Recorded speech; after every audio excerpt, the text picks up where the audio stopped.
इमरान खान और शाह महमूद कुरैशी साहिबान, इनकी जो बेल पिटीशन है उस पर अभी मैंने आर्ग्यूमेंट्स ख़त्म किए हैं और दूसरे वकला जो हमारे साथी हैं वो भी आर्ग्यूमेंट्स उसके ऊपर इस वक्त कर रहे हैं।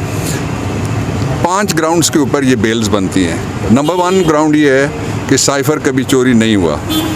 उस पे मैंने वीडियो तकरीर एक उनको सुना दी है और जिसमें इंतहाई ज़िम्मेदार शख्स उन्होंने कहा कि साइफ़र नहीं, इमरान खान ने पर्ची लहराई थी और उस पर झूठा बयानिया बनाया था। दूसरा ये है कि अगर साइफ़र चोरी हो गया इमरान खान के दौर में तो साइफ़र की मीटिंग जो मैंने कहा है शहबाज शरीफ काबीना ने की है और उसके बाद नेशनल सिक्योरिटी हमने मीटिंग काबीना के बाद हमने भी की थी। वो मीटिंग जो इन्होंने की है वो किस चीज़ पे कर रहे थे अगर साइफ़र नहीं था तो ये मैंने नहीं कहा कि केस बरी करना मैं नहीं मांग रहा, मैं आपसे ज़मानत मांग रहा हूँ। तो ज़मानत के लिए ये ग्राउंड इसको कहते हैं फर्दर इंक्वायरी की ग्राउंड।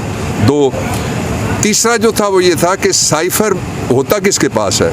मैंने उनको रूल्स बताए कि साइफ़र जो है वो होता है इंचार्ज डिवीज़न जो सेक्रेटरी मोफा हैं उनके पास होता है और सेक्रेटरी मोफा की जगह एक रिटायर होने वाले जो सेक्रेटरी इंटीरियर थे वो आ गए, इसलिए कि अदालतें कह चुकी हैं कि अगर किसी इदारे का मसलन सुप्रीम कोर्ट का पर्चा SHO नहीं कर सकता, जो मोफा का पर्चा है वो मोफा का सेक्रेटरी करेगा या authorise person by the secretary वो करवाएगा। जिस आपने देखा तोशा खाना में हमारा बड़ी प्ली ये है कि सेक्रेटरी वाज नॉट ऑथराइज इसलिए कि वो कमीशन नहीं है, तो इसलिए ये पॉइंट मैंने रेज़ किया। फिर मैंने अगला पॉइंट ये रेज़ किया कि जो आप इसके सारे हालात FIR मैंने पूरी डिसर्न करके उनके सामने रखी, उसमें से देखें तो वो सिर्फ एक कहानी है। सिर्फ वो कहते हैं कि कोई साइफ़र था जो किसी ने चोरी कर लिया है।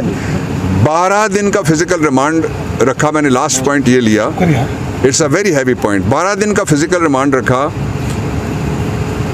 FIA ने शाह महमूद कुरैशी का और उसके बाद फिर कोर्ट से वो 4 दिन और मांग रहे थे जो कोर्ट ने नहीं दिया उनको। 12वें दिन रिमांड ख़त्म हुआ है, बरामदगी नहीं हुई, 2 घर उनके तोड़े गए। इस्लामाबाद में भी उन्होंने रेड किया और मुल्तान वाले में भी बहुत बदतमीज़ी मचाई जाके लोगों ने, लेकिन कुछ ज़ाहिर चोरी कुछ नहीं हुआ तो बरामद क्या होना था। एक दूसरा मैंने जज साहब को ये कहा, मैंने कहा मैं आपके ऑर्डर के ऊपर रिलाई करता हूँ जो हमारी गैर मौजूदगी में आपने दिया, वो ऑर्डर ये है कि इमरान खान के ख़िलाफ़ है कि साइफ़र चोरी किया हुआ है। आपने कहा कि इसके रिमांड की ज़रूरत नहीं है, इसका मतलब है चोरी नहीं है ना।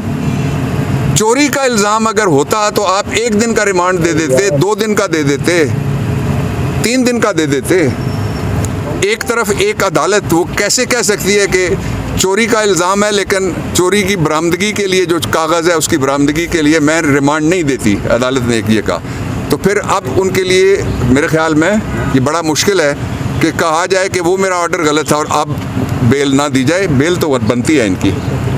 और फिर जो अगली बात है वो ये, मैंने इस पर शदीद एहतजाज किया है अदालत में कि 7 प्राइम मिनिस्टर्स के ट्रायल्स हुए हैं, ओपन ट्रायल्स हुए हैं। इमरान खान का ओपन ट्रायल नहीं है। 7 के साथ कोई 30-40 मिनिस्टर्स हैं जिनके आए, जो नून लीग के मिनिस्टर्स आते हैं। पता लगता था कि ये कैट वॉक के लिए पुलिस और रात को ये रिहर्सल करते रहे और वो उनके गिर्द घेरे बने हुए और सिर्फ उन्होंने वो घुंघरू नहीं पहने होते थे, बाकी नाच सारा वो करते थे।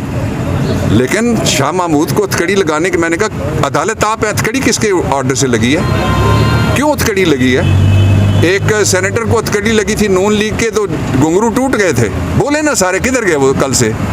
शाह महमूद इंतहाई जिम्मेदार आदमी है, छोड़ दीजिए कि वो एक बड़े पीर हैं। 2 दफ़ा वो रहे हैं फॉरेन अफेयर्स के मिनिस्टर, मैं 3 दफ़ा रहा हूँ पार्लियामेंट्री अफेयर्स में मिनिस्टर, वो MOS पार्लियामेंट्री अफेयर्स रहे हैं। ये सारी बारीकियाँ जितनी हैं रूल्स वगैरह की, ये सारा कुछ डील करती है cabinet through ministry of parliamentary affairs. तो एक ऐसा आदमी उसके ऊपर आपने इल्ज़ाम लगाया, आपने उसको 1.25 हफ्ते ढक के भी रखा और आपसे कुछ निकल नहीं सका, इसलिए बेल का केस है और इसको लंबा किया गया। आज भी लंबा करने की कोशिश की, आप वहाँ थे और मैंने कहा वकला आप अगर पाबंद होना चाहिए अदालत पुलिस की तो मैं नहीं होता पुलिस की का पाबंद, इसलिए वो आए या ना आए आपने सुनना है। वो फिर गोल मोल करने की उन्होंने कोशिश की केस को, लेकिन आज सुना गया। ये भी तो एक रिलीफ है कि जो कुछ भी इन्होंने करना है वो लॉ से बाहर नहीं जाना चाहिए। 3 मुकदमात एक ही थे मुकदमे में से 3 मुकदमात इस तरह से कि एक थी प्री अरेस्ट बेल एप्लीकेशन, जो कबल अज़ गिरफ़्तारी थी असद उमर के ख़िलाफ़, वो मैंने सुबह आके बहस की है। असद उमर की जो कबल अज़ गिरफ़्तारी बेल थी वो कंफर्म हो गई है। उसमें जज साहब ने कहा है कि मैंने काफ़ी सारे मौके दिए हैं और इसके बावजूद आप लोग ना इसको शामिल तफ्तीश किया और ना कोई आप लोगों ने आगे बढ़ाई है तफ्तीश। इस ग्राउंड के ऊपर बेल बनती थी और वो बेल कंफर्म हो गई है। पीछे रह गए